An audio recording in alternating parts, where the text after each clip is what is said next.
इस कार्यक्रम के पुण्यार्जक थे विद्या प्रकाश, संजय कुमार, अजय कुमार, दीवान जैन, सूरत सीकर।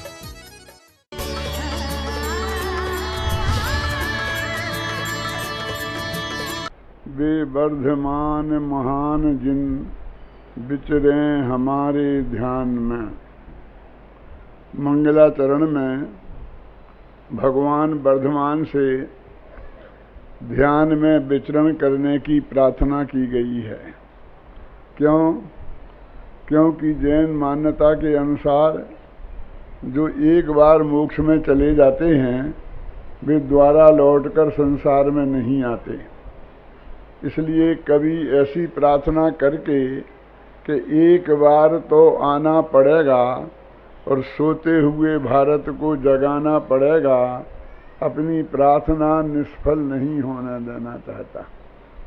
जो गया सो गया, अब वो लौट कर वापस नहीं आता। जैसे हमारा बचपन गया तो गया, अब दोबारा तो नहीं आ सकता, लेकिन हमारे ज्ञान में आ सकता है, हमारे ध्यान में आ सकता है। विचार करो, जब आप 6वीं क्लास में पढ़ते थे, होली का समय था, आपने गुब्बारे में पानी भरकर मास्टर जी की कुर्सी पर गद्दी के नीचे रख दिया था। जब मास्टर जी आए, कुर्सी पर बैठे, गुब्बारा फटा और पानी का एक फव्वारा छूटा था। साथ ही क्लास में एक हंसी का फव्वारा भी छूट गया था।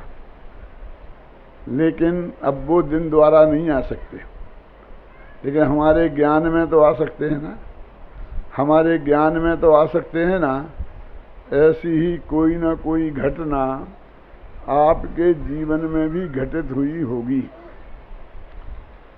भगवान महावीर ने आज से 2500 वर्ष पहले देह छोड़ी और आज हम गांव-गांव में प्रार्थना कर रहे हैं कि वे वर्धमान महान जिन विचरे हमारे ध्यान में। आखिर क्यों? उनने हमें क्या दिया है जिसके लिए हम उनकी प्रार्थनाएं करें? भौतिक रूप से तो उनने हमें कुछ नहीं दिया। उनके पास था भी क्या? नागा बाबा थे।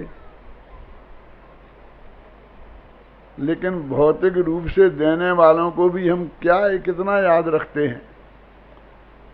जो माँ और बाप सारी जिंदगी पाप की कमाई करते हैं और पाप की कमाई हमें दे जाते हैं और गठरी अपने माथे पर बांध के ले जाते हैं, उन माँ बाप को भी हम 3 दिन से ज़्यादा याद नहीं रख पाते हैं। आज मरे और कल तीसरा दिन होता है। किसान खेती पर चला जाता है, कहता है बोनी का समय है। व्यापारी दुकान खोल लेता है, कहता है सीजन चल रहा है। और नौकरी पेशा अपनी नौकरी पर चला जाता है, कहता है सीएल बाकी नहीं है। जिसने हमें सब कुछ दिया भौतिक रूप से, उसे भी हम 3 दिन से अधिक याद नहीं रखते हैं। तो महावीर ने ऐसा क्या दिया है कि जिन्हें हम 2500 वर्ष बाद भी याद रखें और गांव-गांव में प्रार्थना करें कि वे वर्धमान महान जिन विचरे हमारे ध्यान। दिया तो जरूर है कुछ ना कुछ, क्योंकि ये बनिया बिना प्रयोजन के तो कोई कहीं माथा लगाता नहीं है, कहीं झुकता नहीं है।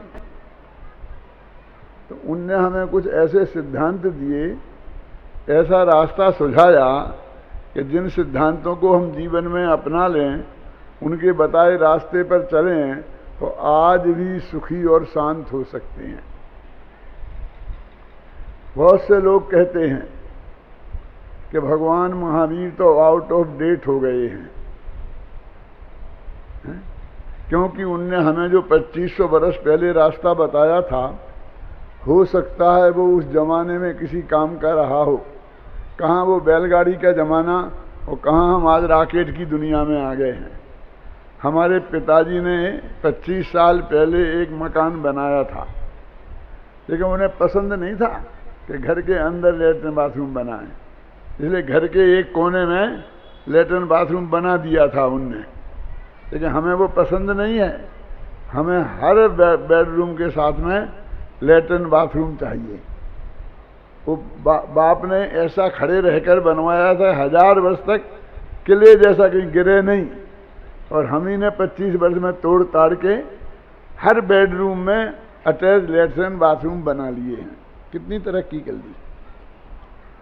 अब बेडरूम में तो बाथरूम आ ही गए हैं, अब बेड पे ही आना बाकी है। जो डॉक्टर बेड रेस्ट बताएगा तो वो इच्छा भी पूरी हो जाएगी। मेरे कहने का अर्थ ये है कि इतनी तेजी से जमाना बदल रहा है और हम भगवान महावीर की 2500 वर्ष पुरानी बातों की बात करते हैं। इसलिए उन लोगों का कहना है कि महावीर आउट ऑफ डेट हो गए हैं। मैं उनसे कहना चाहता हूं कि महावीर आउट ऑफ डेट नहीं हुए हैं, एकदम अप टू डेट हैं। उन लोगों को शायद ये मेरी बात पसंद न आए जो ऐसे कपड़े पहनकर, ऐसे बाल कटाकर कि दूर से देखने पर पता ही ना चले कि लड़का है या लड़की, अपने को अप टू डेट समझते हैं। पर भाई कोई व्यक्ति ड्रेस से अप टू डेट नहीं होता है, अपने विचारों से अप टू डेट होता है। यदि भगवान महावीर के विचार हमारी आज की समस्याओं को सुलझाने में समर्थ हैं तो वे एकदम अप टू डेट हैं। ड्रेस से जो अप टू डेट बनेगा, मेरे पिताजी पगड़ी बांधा करते थे और जब वो दर्पण के सामने बैठकर पगड़ी बांधते थे तो 1 घंटे से कम नहीं लगता था। और जब उसे पहनकर बाजार में निकलते थे तो अपने को कम अप टू डेट नहीं समझते थे। हमने वो पगड़ी फेंक दी, टोपी लगा ली और अप टू डेट बन गए। सगे बाप को आउट ऑफ डेट कर दिया, किसी दूसरे ने नहीं, हमने ही। हमारे बच्चों ने ये टोपी भी फेंक दी और अप टू डेट बन गए, हमें आउट ऑफ डेट कर दिया। देश से अप टू डेट बनने वालों की तो यही हालत होने वाली है। जब पगड़ियां पहनते थे लोग तो पगड़ियां उछाली जाती थी, जब टोपी लगाने लगे तो टोपी उछलने लगी। अब ना माथे पे पगड़ी है ना टोपी है, इसलिए लोगों के बाल ही उड़ने लगे। इसलिए मैं कहता हूं लोगों से कि एक चीज उड़ने के लिए बाहर की रखो तो माथा बचा रहेगा। आपने कोई माँ बहन जंगी देखी है? आदमी सैकड़ों मिलेंगे आपको। क्यों ऐसा क्यों होता है? क्योंकि उनके माथे पर उड़ने के लिए ये साड़ी का पल्लू हमेशा रहता है, वो उड़ता रहता है। हमारे माथे पे कुछ था ही नहीं तो बाल उड़ने लग गए। अब भी नहीं चेते तो फिर समझ लो किसका नंबर आएगा। ये बात तो मैंने बीच की कही। वैसे ही बात तो ये है कि भगवान महावीर के विचार आज की समस्याओं को सुलझाने में समर्थ हैं या नहीं। तो भगवान महावीर ने जिस अहिंसा के सिद्धांत को 2500 वर्ष पहले इस दुनिया के सामने रखा, उसकी जितनी आवश्यकता आज है उतनी महावीर के जमाने में भी नहीं थी। क्यों? कि जब लोग लाठियों और पत्थरों से लड़ा करते थे, लाठियों और पत्थरों से लड़ने वाले अस्पताल पहुंचते हैं, स्मशान नहीं। यानी वे घायल होते हैं, मरते नहीं। फिर हमने तरक्की की और तलवारें बना ली। वो तलवार की मार भी 4 हाथ से आगे काम नहीं करती थी। कोई आदमी 10-20 गज दूर हुआ तो तलवार बेकार थी। फिर हमने गोलियां बनाई, लेकिन वो एक गोली एक आदमी को एक समय में मार सकती थी। वो भी 100-200 गज दूर हुआ तो, यदि वो मील 2 मील दूर हुआ तो वो गोली भी बेकार थी। लेकिन आज हमने ऐसी ऐसी गोलियां बना ली हैं कि एक गोली से हिंदुस्तान साफ हो सकता है और दूसरी गोली से चाइना। और वो गोलियां चलाना किनके हाथ में है? जो दिन में 3 बोतल पीते। हम गर्म पानी पीने वाले लोग भी जब कभी पंखा चलाना चाहते हैं और गलती से बगल का बटन दब जाता है तो लाइट जल जाती है। इतनी गलती तो गर्म पानी पीने वालों से भी हो जाती है। वो 3 बोतल वाले ने चाइना का बटन दबाया और गलती से भारत का बटन दब गया तो हम मुफ्त में ही चले जाएंगे। आज हिंसा ने इतना भयानक रूप धारण कर लिया है, इसलिए भगवान महावीर की अहिंसा की आवश्यकता इस दुनिया को जितनी आज है उतनी महावीर के जमाने में भी नहीं थी। आज हिंसा ने कितना भयानक रूप धारण कर लिया है। रामायण का युद्ध 6 महीना चला था, पर उसमें मरने वालों की संख्या हजारों थी, लाखों नहीं। महाभारत का युद्ध सिर्फ 18 दिन चला था, पर उसमें मरने वालों की संख्या लाखों थी, करोड़ों नहीं। लेकिन आज का असली युद्ध 18 सेकंड चल जाए तो उसमें मरने वालों की संख्या लाखों नहीं, करोड़ों नहीं, अरबों होगी। क्योंकि उसमें अकेले आदमी नहीं मरते हैं, पशु पक्षी कीड़े मकोड़े ये सब मरते हैं। यहां तक कि जमीन ऐसी हो जाती है कि 1000 वर्ष तक तो उसमें बीज ना हो गए। आज हिंसा ने इतना भयानक रूप धारण कर लिया है, इसलिए भगवान महावीर की अहिंसा की आवश्यकता इस दुनिया को जितनी आज है उतनी महावीर के जमाने में भी नहीं थी। इसलिए मैं कहता हूं भगवान महावीर आउट ऑफ डेट नहीं हुए हैं, बल्कि एकदम अप टू डेट हैं। पहले युद्ध के मैदान में सिपाही लड़ते थे और सिपाही मरते थे। आज के युद्ध मैदानों तक सीमित नहीं रह गए हैं। सुबह 9-10 बजे युद्ध शुरू होता था, शाम के 5 बजे बंद हो जाता था। शांति से रात भर आराम करते थे लोग, फिर दूसरे दिन लड़ते थे। युद्ध के मैदान में सिपाही लड़ने वाला ही लड़ता था। किसान मजदूर उनको कोई नुकसान नहीं पहुंचाया जाता था, ना दुकानदारों को। लेकिन आज तो इस बात का कोई विचार ही नहीं है।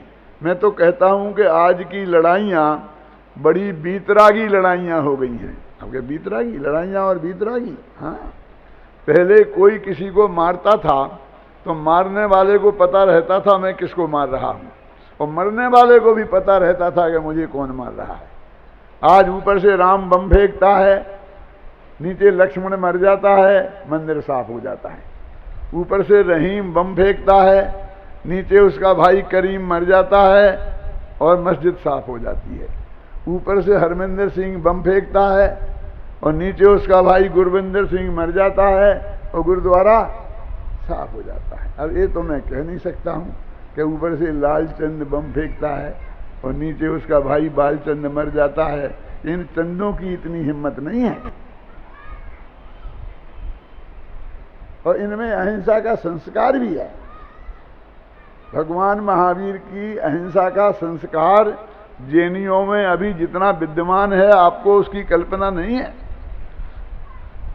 आप अपने हाथ पर एक 2 इंद्री कीड़ा लो हाथ पर, और ले जाके सबके पास जाके कहोगे इसे मार दो, कोई मारेगा? 100 रुपया देंगे जो मारेगा, क्यों बेटा मारोगे? नहीं, बच्चा भी नहीं मारेगा। 1 लाख रुपया देंगे, बोलो कौन मारेगा? कोई आदमी, एक आदमी ये मानने को तैयार नहीं है। कम से कम यहां तो नहीं बोलेगा, अकेले में चाहे 1000 मार दे। क्यों? यानी इतनी अहिंसा की श्रद्धा अभी हमारी जैन समाज में मौजूद है। इसलिए मैं उनसे अपेक्षा ये नहीं कर सकता हूं कि बेबी बम फेंकेंगे, समझे ना? तो मैं तो ये कहना चाहता हूं कि आज के युद्ध इतने खतरनाक हो गए हैं, युद्धों का राष्ट्रीयकरण हो गया है। पहले 2 व्यक्ति लड़ते थे। रामायण का युद्ध 2 व्यक्तियों का युद्ध था, राम और रावण 2 व्यक्ति थे ना। फिर परिवार लड़ने लगे। महाभारत का युद्ध 2 परिवारों की लड़ाई थी, कौरव और पांडव। कौरव और पांडव व्यक्तियों के नाम नहीं है, परिवारों के नाम है। फिर जातियां लड़ने लगी। ये हिंदू मुस्लिम के दंगे हुए देश में, तो हिंदू मुस्लिम ये जातियां हैं।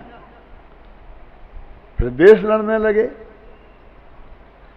सन 65 में हिंदुस्तान में जो लड़ाई हुई थी तो किस में हुई थी? अयूब खां और लाल बहादुर शास्त्री के बीच, कि इंदिरा गांधी और याहिया खां के बीच, कि हिंदुस्तान और पाकिस्तान के बीच। माने आज देश लड़ते हैं।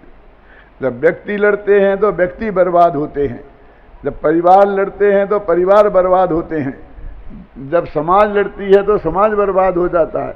जब देश लड़ते हैं तो देश बर्बाद होते हैं। और देश माने अकेला आदमी नहीं होता, पशु पक्षी, खेत खलियान, मंदिर मस्जिद, ये सब देश में शामिल है ना। तो आज की हिंसा इतनी खतरनाक हो गई है, इसलिए भगवान महावीर की अहिंसा की आवश्यकता जितनी इस दुनिया को आज है उतनी महावीर के जमाने में भी नहीं थी। इसलिए मैं कहता हूं कि भगवान महावीर आउट ऑफ डेट नहीं हुए हैं, बल्कि एकदम अप टू डेट हैं। ये बात तो हुई भगवान महावीर की अहिंसा की उपयोगिता की, आवश्यकता की। लेकिन असली मुद्दा तो ये है कि भगवान महावीर की दृष्टि में हिंसा कहते किसे हैं, अहिंसा कहते किसे हैं। सारी दुनिया जिसे हिंसा और अहिंसा कहती है, महावीर उसे नहीं कहते हैं। तो हमें आज भगवान महावीर किसे हिंसा कहते हैं उसका सच्चा स्वरूप समझना है। महाकवि व्यास के पास उनके कुछ शिष्यगण पहुंचे, किसान लोग, कि महाराज आपने 18 पुराण लिखे हैं, इतने मोटे पोथन ने, वे भी संस्कृत भाषा में, हमें पढ़ने की फुर्सत कहाँ है, और हम तो अपनी मातृभाषा भी नहीं जानते, ये कैसे पढ़ेंगे। आप 1.5 लाइन में हमें इनका सार बता दीजिए कि आपने क्या लिखा है इसमें। तो उन्होंने कहा सुनो बेटा, ये महापुराण हमने हम जैसे लोगों के लिए ही लिखे हैं, तुम लोगों को इतना पर्याप्त है। कितना? 18 पुराणेषु व्यासस्य वचनद्वयम् परोपकारः पुण्याय पापाय परपीडनम्। 18 पुराणों में महाकवि व्यास ने 2 ही बातें लिखी हैं कि पर को पीड़ा पहुंचाओगे तो पाप होगा, परोपकार करोगे तो पुण्य होगा। इतना जान लो, मान लो और जीवन में अपना लो तो समझ लो 18 पुराणों का सार तुम्हारी समझ में आ गया। भगवान महावीर के भगत भी उनके पास पहुंचे कि व्यास जी ने तो अपने शिष्यों को 18 पुराणों का सार 1.5 लाइन में बता दिया। आपके इतने लंबे चौड़े पोथन ने, समय सार, गोमट सार, प्राकृत भाषा के ग्रंथ, हमें पढ़ने की फुर्सत नहीं है। हम तो अपनी मातृभाषा भी नहीं जानते, हिंदी गुजराती भी ढंग से नहीं जानते। हम तो कॉन्वेंट की संतान हैं और हमें फुर्सत कहाँ है। दिन में 1 नंबर की और रात में 2 नंबर की रोकड़ लिखना पड़ती है। आप भी अपना इन सब पुराणों का सार 1.5 लाइन में हमें बता दीजिए ना, जैसा उनने बता दिया। तो महावीर ने कहा तुम भी सुनो। अप्रादुर्भावा खलु रागादीनां भवत्तंसेति तेषामेव उत्पत्ति हिंसेति जनागमस्य संक्षेपा। आत्मा में रागादि भाव की उत्पत्ति, इसका नाम हिंसा है, और आत्मा में रागादि भाव की उत्पत्ति नहीं होना, इसका नाम अहिंसा है। और यही जनागम का सार है। आया समझ में? दीवान जी आया? मेरी समझ में तो कुछ नहीं आया। भगवान महावीर सीधी सच्ची बात क्यों नहीं करते हैं कि दुनिया में मार काट का होना उसका नाम हिंसा है, और दुनिया में मार काट का नहीं होना उसका नाम अहिंसा है। हर बात में आत्मा लगा देते हैं। हम कह रहे अहिंसा समझना है, और ये आत्मा समझा रहे। तो महावीर कहते सुनो भाई, शांति से घोड़े पर से उतरो। हिंसा सबसे पहले मन में पैदा होती है, मन माने आत्मा में पैदा होती है। फिर आत्मा में नहीं समाये तो वाणी में आती है, और वाणी में नहीं समाये तो काया में उतरती है ना। जैसे देखिए, अभी मैं भाषण दे रहा हूं, आप लोग शांति से सुन रहे हैं। यदि कोई खड़ा होकर के उधम करने लग जाए बीच में तो क्या होगा? 2-5 मिनट तो कुछ नहीं होगा। लेकिन जब वो नहीं मानेगा और व्यवस्थापकों के हृदय में गुस्सा नहीं समाएगा तो मेरा स्पीकर बंद हो जाएगा और वे उठाएंगे। संजय भाई, सब लोग जिनको सुनना है शांति से सुने, नहीं तो चले जाएं। वाणी में ये हिंसा कब प्रकट होगी? जब मन में नहीं समाएगी तब। और फिर भी नहीं माने लोग तो वॉलंटरी हो, इन्हें हाथ पकड़ के बाहर निकाल दो। हाथ कब उठेगा? जब वाणी से काम नहीं चलेगा। तो पहले मन में पैदा होती है, फिर वाणी में आती है, फिर काया में आती है। महावीर ने सोचा चोर से निमटने की बजाय चोर के अम्मा से निमट लो ना, कि चोर पैदा ही नहीं हो। जब मन में हिंसा पैदा ही नहीं होगी तो वाणी में कहां से आएगी, काया में कहां से आएगी। एक बार हिंसा मन में पैदा हो गई तो वो कहीं ना कहीं अवश्य निकलेगी। एक मास्टर जी थे, कोई मास्टर जी यहां बैठे हो तो नाराज मत होना, मैं भी मास्टर ही तो हूं। उनने अपनी पत्नी से कहा आज जरा रोटी जल्दी बनाना है, स्कूल जल्दी जाना है। पत्नी ने कहा आज रोटी जल्दी नहीं बन सकती है। कि क्यों? कि वो जयपुर से दुबला पतला पंडित आया है, आज उसका व्याख्यान है, मैं पहले व्याख्यान सुनने जाऊंगी, बाद में रोटी बनाऊंगी। मास्टर जी का माथा गर्म हो गया। मास्टरनी घबराई, आधा व्याख्यान छोड़ के आई, जल्दी जल्दी रोटी बनाई, लेकिन मास्टर जी का तवा माथा मास्टरनी के तवा से ज्यादा गर्म हो गया था। तो बिना रोटी खाए स्कूल चले गए। कितना गुस्सा आया होगा मास्टरनी को, क्योंकि अब मास्टर जी तो वहां थे नहीं, वे तो स्कूल में चले गए थे। बेचारे बच्चे घर में थे तो उसने उनकी धुनाई शुरू कर दी। गुस्सा एक जगह पैदा हो गया तो कहीं ना कहीं तो निकलेगा ना। गुस्सा तो मास्टर जी को भी कम नहीं आ रहा था, लेकिन वे स्कूल में गए थे, ना वहां पत्नी थी, ना घर के बच्चे थे, पराए बच्चे थे, उनने उनकी धुनाई शुरू कर दी। हिंसा पैदा ही ना हो, ये सबसे बढ़िया बात है। एक दफा हिंसा पैदा हो गई मन में तो वो कहीं ना कहीं निकलेगी निकलेगी और निकलेगी। इसलिए महावीर ने बहुत सोच समझ के कहा कि आत्मा में राग आदि की उत्पत्ति, इसका नाम है हिंसा, और आत्मा में राग आदि की उत्पत्ति नहीं होना, उसका नाम है अहिंसा। तो भगवान महावीर राग की उत्पत्ति को हिंसा मानते हैं कि जो जीव मरते हैं, जो द्रव्य हिंसा होती है, इन्हें हिंसा नहीं मानते हैं कि मानते हैं? भाई मानते हैं। फिर राग राग क्यों कह रहे हैं? उसकी बात क्यों नहीं करते हैं कि सुनो सुनो, सबसे ज्यादा द्रव्य हिंसा युद्धों में, लड़ाइयों में होती है। और लड़ाइयां क्यों होती हैं? 3 कारणों से, जर, जोरू और जमीन। जर माने रुपया पैसा, जोरू माने पत्नी नारी, और जमीन तो आप समझते ही हैं। रामायण का युद्ध क्यों हुआ? राम की धर्म पत्नी को रावण हर ले गया। एक दफे मैंने एक सभा में बोल दिया था कि राम की जोरू को रावण हर ले गया, तो मेरे पास अदालती नोटिस आ गया था। तब से मैं नहीं बोलता हूं, धर्म पत्नी बोलता हूं। जोरू माने धर्म पत्नी तो होता है, और क्या होता है? कि आपने जोरू क्यों बोला? आप सीता जी को जोरू कहते हैं?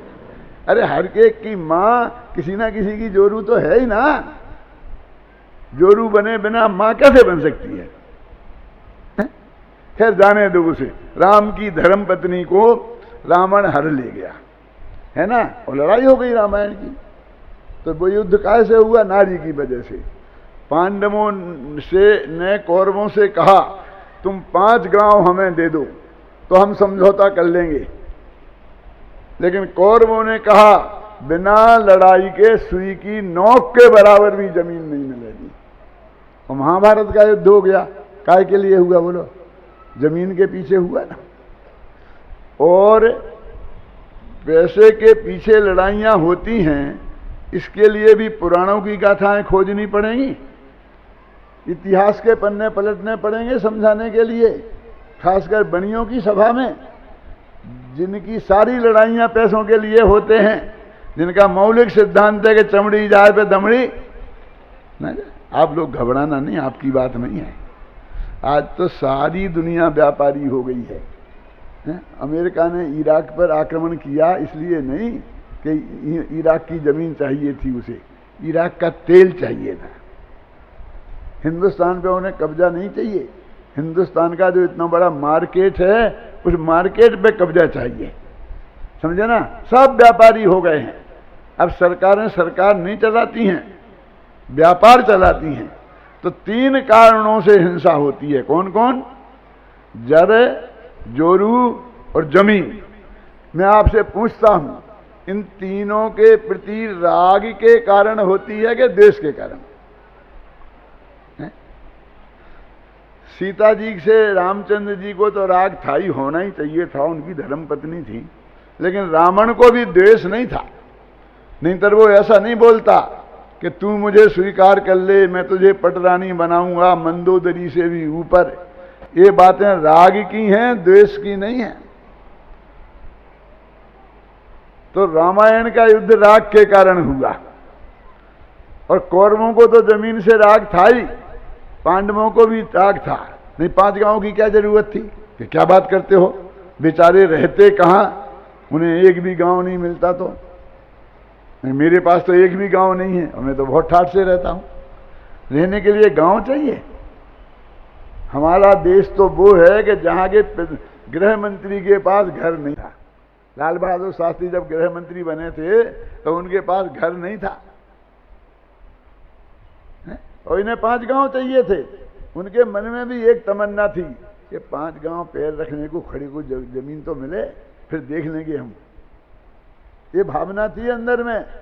तो इसलिए जमीन के प्रति राग के कारण महाभारत का युद्ध हुआ। और जो बनिया लड़ते हैं पैसे के लिए, वो पैसे से उन्हें राग है कि द्वेष? राग है ना। तो ये सारे युद्ध राग के कारण होते हैं। इसलिए भगवान महावीर ने बहुत सोच समझ के कहा कि आत्मा में रागादि की उत्पत्ति, उसका नाम है हिंसा, और आत्मा में रागादि की उत्पत्ति नहीं होना, उसका नाम है अहिंसा। और यही जनागम का सार है। राग शब्द का प्रयोग महावीर ने हिंसा अहिंसा की परिभाषा में क्यों किया, इसका कारण मैंने आपको बताया। आत्मा शब्द का प्रयोग क्यों किया ये बताया था, फिर राग शब्द का प्रयोग क्यों किया ये बताया। देखो भाई, देश से भी तो हिंसा होती है, और भी कारणों से तो हिंसा होती है। और एक बात क्यों ध्यान में नहीं रखते कि धर्मानुराग भी तो राग है। क्या वो भी हिंसा है? जरा संभल के बोलना। ये सूरत है, सूरत। जैसी सूरत है वैसी की वैसी सुरक्षित ले जाना हो तो संभल के बोलना। चाहे जैसा नाप शनाप मत बोलना। अरे भाई, तुम आप विचार करो, धर्मानुराग। लेकिन धर्मानुराग के पीछे दुनिया में कितनी हिंसा हुई। हजारों यहूदियों को जिंदा जला दिया गया। काहे के लिए? धर्म के कारण। मुसलमानों ने हिंदुओं को, हिंदुओं ने मुसलमानों को मारा। काहे के लिए? धर्म के पीछे। और हम दूसरों की बातें क्यों करें? हम अपनी जैनियों की देखें ना जरा। श्वेतांबर और दिगंबर संवेद शिखर के पीछे 150 बरस से लड़ रहे हैं। लंदन तक की अदालत में चले आए। हाथ तो इनने इसलिए नहीं उठाया क्योंकि इनका हाथ उठता ही नहीं है। बच्चे तो यही लड़ाई जानते हैं, अदालत की लड़ाई, बाजार की लड़ाई, बातों की लड़ाई। आपकी इनकी हिंसा बस सब बातों तक सीमित है। लेकिन है ना, धर्मानुराग के पीछे हम कैसे लड़ते? देखो, एक की दुकान से दूसरे को सामान खरीदने में कोई ऐतराज है कि ये तो श्वेतांबर, हम इसकी दुकान से सामान नहीं लेंगे? नहीं है ना। कोई डॉक्टर हो बहुत अच्छा, मुसलमान, हार्ट का ऑपरेशन बहुत अच्छा करता है, तो आप किससे कराएंगे? हम तो इस जैनी से कराएंगे, चाहे वो भले ही हम मर जाएं। क्यों? अच्छे डॉक्टर से कराते हैं ना। उसमें हिंदू मुसलमान तो नहीं देखते हैं। सब जगह हम भीतराग हो गए हैं। और अब तो और लड़कियां लेने देने में भी। क्यों? अरबपति होना चाहिए, भले ही वो कोई हो। और अरबपतियों की सबसे ज्यादा हालत खराब है, क्योंकि वे अपने बराबरी वाला तो खोजें। वो जैनियों में नहीं मिले तो, और ज्यादातर मिलेंगे नहीं। आप सोचो, इतने बीतरागी हो गए हैं हम। और जब धर्म का मामला आता है तो लड़ने के लिए तैयार। लड़ने के लिए कहते धर्म ही बचा। और सब बातों में हम एकदम नॉर्मल हो गए। वो हो गए हैं तो खराब हो गए हैं, ये मैं नहीं कह रहा हूं। जैनी के घर में, अग्रवाल ने खंडेलवाल के घर में शादी की, यदि वे दोनों दिगंबर जैन हैं, शुद्ध सात्विक हैं, तो मुझे कोई ऐतराज नहीं है। आप समझे ना? और ये मैं कोई बातें नहीं कर रहा हूं। मैंने जिंदगी में 5-6 शादियां की, एक जाति में रिपीट नहीं किया। एक खंडेल वालों में, तो एक अग्रवालों में, तो एक शेष वालों में, हर जाति में अलग अलग। तो मैं सोचता हूं मेरे 84 बाल बच्चे क्यों नहीं हुए, तो मैं 84 जातियों में हर एक के साथ अपना रिश्तेदार बना देता। क्यों? मैं इसका विरोधी नहीं हूं, लेकिन विधर्म में तो नहीं जाओ, मांस मदिरा में तो मत जाओ।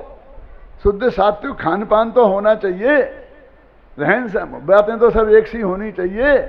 उसका मैं विरोधी हूं कि जब हमारी बच्ची जहां जैसे हमारे घर में शुद्ध सात्विक आचरण करके रही है, ऐसे रहने को मिलना चाहिए ना, ऐसी जगह के बाहर नहीं जाना चाहिए।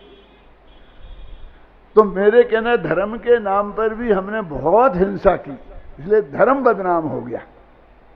लोग इसलिए कहते भाई राग किसी भी प्रकार का क्यों नहीं हो, वो आग है और आग का काम जलाना है, वो जलाएगी। यह राग आग दहे सदा ताते समामृत से। ये राग तो आग है, वो जलाएगी ही। चंदन की क्यों, नीम की आग तो जलाएगी और चंदन की आग ठंडक पहुंचाएगी क्या? अरे भाई साहब, वो चंदन ठंडा होता होगा, लेकिन चंदन की आग थोड़ी ठंडी होती है। धर्म बहुत अच्छी चीज है, धर्म का राग थोड़ी अच्छा है। हम ये धर्मानुराग का निषेध कर रहे, धर्म का निषेध नहीं कर रहे। समझ में आया कि नहीं आया? जिसके लिए हम लड़ते हैं, जिसके लिए हम लड़ मरते हैं, उसका हम निषेध कर रहे हैं। तो देखो, ये हिंसा जितनी युद्धों में होती है, वो तो सब राग के कारण होती ही है, लेकिन हमारे ये खाने पीने की हिंसा काय की होती है? लोग कहते हैं कि चूहे से बिल्ली का जन्मजात बैर है। मुझे तो नहीं लगता। आपको लगता है? बिल्ली तो चूहे को बड़े प्रेम से खाती है। कोई अपने खाने को गुस्से में खाता है? वो चूहा को इसलिए खाती है कि उसका शत्रु है। उसका तो भोजन प्रिय भोजन है ना। तुम गुलाब जामुन गुस्से में खाते हो, क्यों? तुम खाकड़े गुस्से में खाते हो। और ये मराठी लोग कड़ी चाटते हैं, गुस्से में चाटते हैं। बोलो कमल जी, सब अपने भोजन को अत्यंत प्रेम से राग पूर्वक खाते हैं ना। तो जितनी भी हिंसा खान पान संबंधी है, वो भी राग के कारण है। हम आलू खाते हैं तो हम क्या कहते हैं? क्योंकि उसमें अनंत जीवों की हिंसा होती है, यही तो कहते हैं ना। तो वो कहता है कि साहब आप तो समझते नहीं हो, आलू तो सागों का राजा है। मैं कहा हमें तो पता ही नहीं था कि सागों में भी राजा प्रजा होते हैं। आलू सागों का राजा है कि हाँ? तो मैंने कहा राजा को क्यों खाते हो, प्रजा को खाओ ना। यानी हम जो भी खान पान संबंधी हिंसा है, वो भी राग के कारण है। ये पहनने ओढ़ने की हिंसा, ये सिल्क की साड़ियां, 1 मीटर सिल्क बने तो 5000 कीड़ों को चाय जैसा उबालना पड़ता है। अब 5 मीटर की साड़ी हुई तो 25,000 कीड़े उबाले गए। और महाराष्ट्रियन तो उससे भी आगे हैं, उन्हें 6 मीटर की साड़ी चाहिए। क्यों? तो 30,000 कीड़े उबालने पड़ेंगे। वो सिल्क की साड़ियां आप प्रेम से पहनती हो कि गुस्से में? तो ये जो पहनने ओढ़ने की हिंसा है, ये राग से होती है कि नहीं होती है? बोलिए। ये श्रृंगार सामग्रियों की हिंसा, खरगोश की आंखों में डाल डाल के परखा गया है। कौन? ये शैम्पू। क्योंकि तुम्हारी आंखों में तुम लगाओ माथे में, और तुम्हारी आंख में चली जाए तो आंख ना फूट जाए। बेचारे खरगोश की आंख फूट जाती, अंधा हो जाता।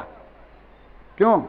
तो ये जो हिंसा हो रही है हमारी श्रृंगार सामग्रियों की, ये काय से हो रही बोलो?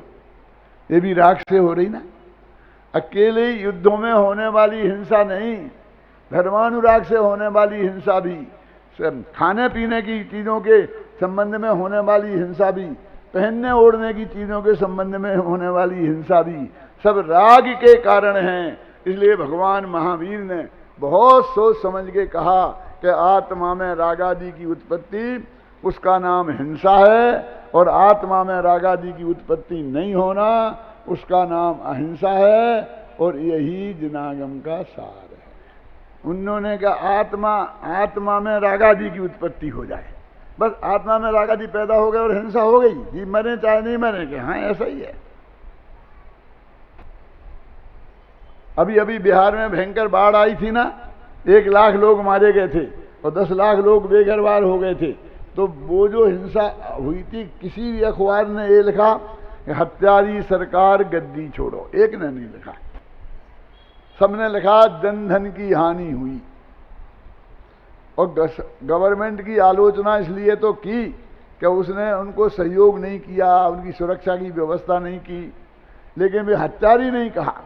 पुलिस की गोली से एक आदमी मर जाए तो सरकार हत्यारी हो जाती है, और हर अखबार टीवी पे लिखा रहता है कि हत्यारी सरकार गद्दी छोड़ो। मेरे कहने का अर्थ ये है कि जीवों के मरने से उतना संबंध नहीं है, मारने के भाव वाली बात होनी चाहिए। जैन दर्शन तो भावों पर निर्भर है।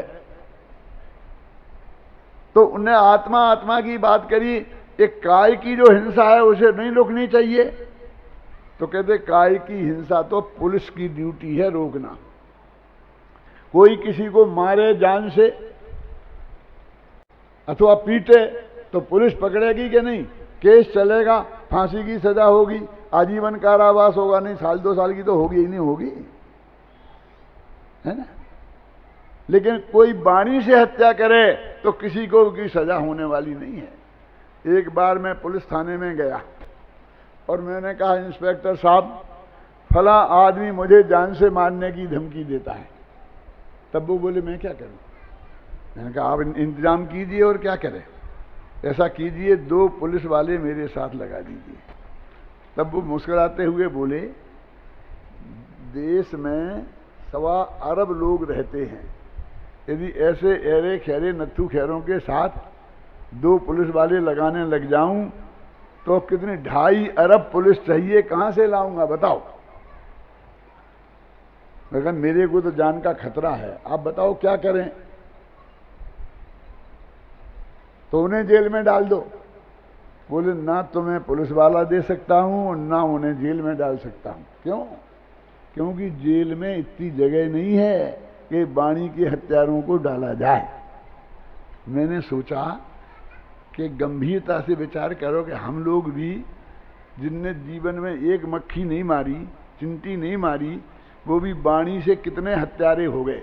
सुबह से शाम तक 10-20 को मार डालते हैं।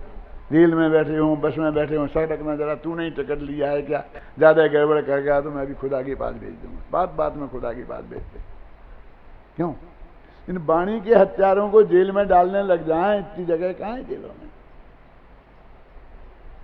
आपको चिंता करने की जगह नहीं, जरूरत नहीं है कि वाणी के हत्यारे। आपसे ही मैं पूछता हूं, ये माताएं बहनें हैं ना, बहुत धर्मात्मा। कितनी धर्मात्मा कि सुबह उठती हैं तो खुद नहाती हैं, फिर गाय को नहाती हैं, फिर बाल्टी को नहाती हैं, उस गाय का दूध उस बाल्टी में निकालती हैं। कितनी धर्मात्मा होंगी, वो दूध पीती हैं। ये माताएं बहनें भी सर्दियों के दिनों में रोटी बना रही हों और 2 वर्ष का बच्चा माँ के पास जाना चाहता है, चौका की भी सीमा रेखा होती है ना, तो वो सीमा रेखा पर वैसी ही छेड़खानी किया करता है जैसे कि पाकिस्तान कश्मीर की सीमा पर किया करता है। और माँ अंदर बैठी बैठी धमकियां देती रहती है, यदि कपड़े खोले बिना चौके की सीमा में आया तो जिंदा जला दूंगी, जिंदा। वो लुअर निकालती है ना चूल्हे में से, वो बताती है जिंदा जला दूंगी। मैं आपसे पूछता हूं, कोई माँ अपने बेटे को जिंदा जला सकती है? क्यों नहीं जला सकती? बहुओं को जला दे वो अलग बात है,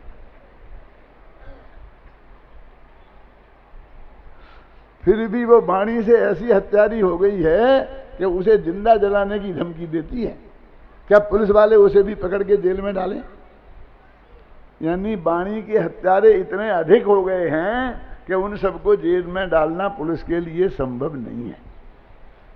तो काया की हिंसा को तो गवर्नमेंट रोकेगी, तो वाणी की हिंसा को कौन रोके? रुकना तो चाहिए ना। तो समाज रोकता है। कैसे? जो वाणी का सदुपयोग करते हैं उनका सम्मान करती है, और जो वाणी का दुरुपयोग करते हैं उनका अपमान करती है। सज्जनता के खातिर अपमान ना भी करें तो कम से कम सम्मान तो नहीं करती ना। आप लोग सब नीचे बैठे हैं और मुझे ऊपर गद्दी पे बैठा दिया है। क्यों? इसीलिए ना कि मैं महावीर की अच्छी अच्छी बातें आपको सुना रहा हूं।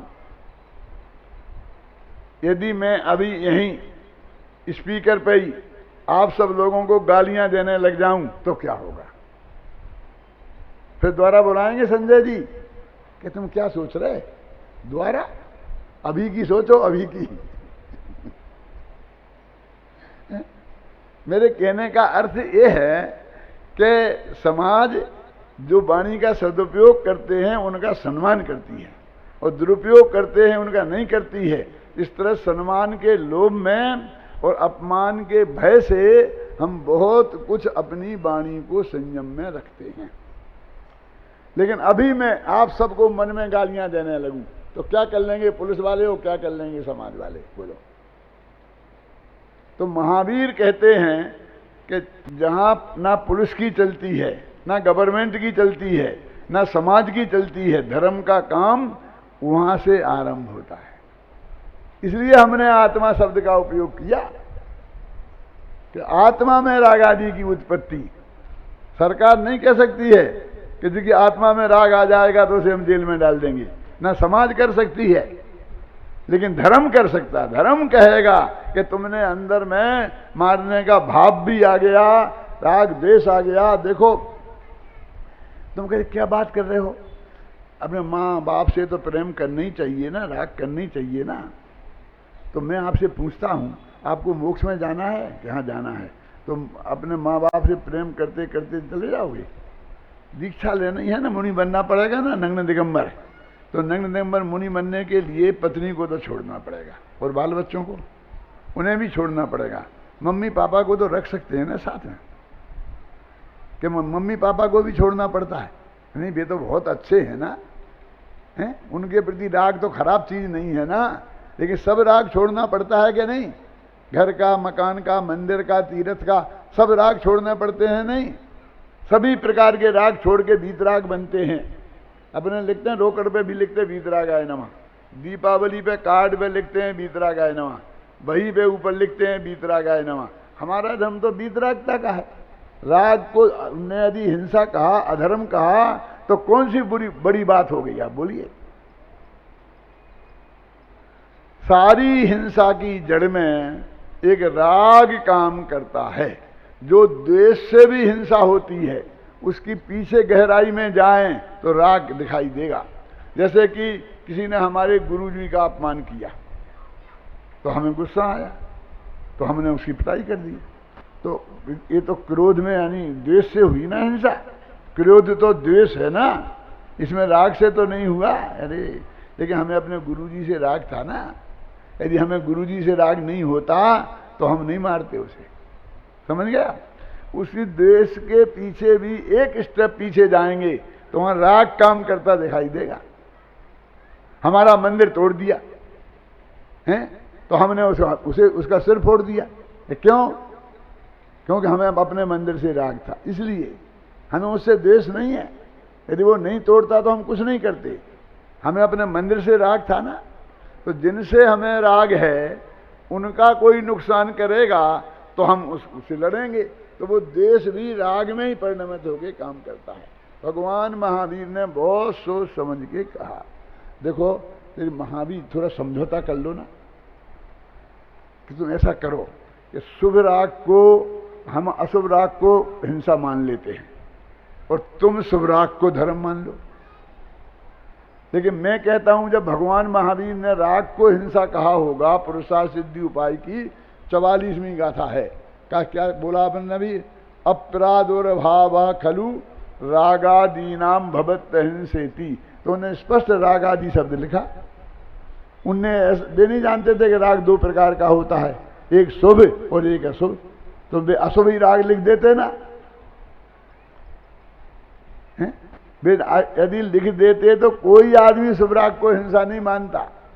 इसलिए उन्होंने बहुत खोल करके लिखा, स्पष्ट करके लिखा कि आत्मा में रागादि की उत्पत्ति हो, वो राग किसी भी प्रकार का राग क्यों ना हो, वो यदि आत्मा में उत्पन्न होगा तो कालांतर में हिंसा, द्रव्य हिंसा भी होगी और भाव हिंसा तो उसी समय हो गई। वो लोग कहते हैं कि भाई राग हो गया और हिंसा हो गई, जी मरे चाहे नहीं मरे। हाँ होता है, भारत का कानून इसमें समर्थन करता है। डॉक्टर ऑपरेशन की थिएटर पर ऑपरेशन करते वक्त और मरीज मर जाए तो उसके बदले में आज तक किसी डॉक्टर को फांसी नहीं लगी, जेल भी नहीं हुई, किसी ने गिरफ्तार भी नहीं किया, जीव तो मर गया वहां। हमने गोली चलाई और उसके बगल से निकल गई, वो नहीं मरा तो भी हम हत्यारे हो गए कि नहीं हो गए? जीव के मरने से कहां संबंध रहा? जितने जीव पैदा हुए हैं मरना तो उन सबको है ही। तो जितने भी मरने का नाम हिंसा होता तो पैदा होने का नाम अहिंसा होता, तो जितनी हिंसा उतनी अहिंसा। एक भी तो ज्यादा नहीं मरा कि नहीं, मरण का उल्टा जीवन है, जन्म नहीं। तो जब जिंदा रहते 80 बरस तक, मरते हैं एक क्षण, तो और ज्यादा अहिंसा हो गई। नहीं, न जन्म का नाम अहिंसा, न जीवन का नाम अहिंसा, न मृत्यु का नाम हिंसा। वो जो आगादी भाव आत्मा में उत्पन्न हुए उनका हिंसा और अहिंसा से संबंध है। इसलिए जब हम ये बात गहराई से समझाते हैं तो लोग कहते हैं आपकी बात तो बहुत अच्छी है, लेकिन अकेले सूरत वाले मान लेंगे उससे क्या होता है? सारी दुनिया नहीं मानेगी और सूरत वाले मान लेंगे तो क्या होगा? ऐसा करो, पहले तुम सारी दुनिया को समझा के आओ, और सारी दुनिया मान लेंगी तो फिर हम भी मान लेंगे। ऐसा ही करेंगे। 36 चक्कर तो काट जाए। तो सारे विश्व में हमने अहिंसा का स्वरूप समझाया है, लेकिन हम आपसे पूछते हैं कि दुनिया मानेगी तब तुम मानोगे? अहिंसा तो अमृत है, जो व्यक्ति अपनाएगा वो व्यक्ति सुखी होगा, जो परिवार अपनाएगा वो परिवार सुखी होगा, जो समाज अपनाएगा वो समाज सुखी होगा, जो देश अपनाएगा वो देश सुखी होगा, दुनिया अपनाएगी तो दुनिया सुखी होगी। इसलिए चैरिटी बिगिन फ्रॉम होम। भले काम को अपने घर से ही आरंभ कर देना चाहिए, दूसरों की बहाने बनाकर हमको इस बात को टालना नहीं चाहिए। भगवान महावीर की बताई हुई अहिंसा का वास्तविक स्वरूप समझकर अपने जीवन में अपना कर हम अनंत सुखी हों, इस मंगल भावना के साथ।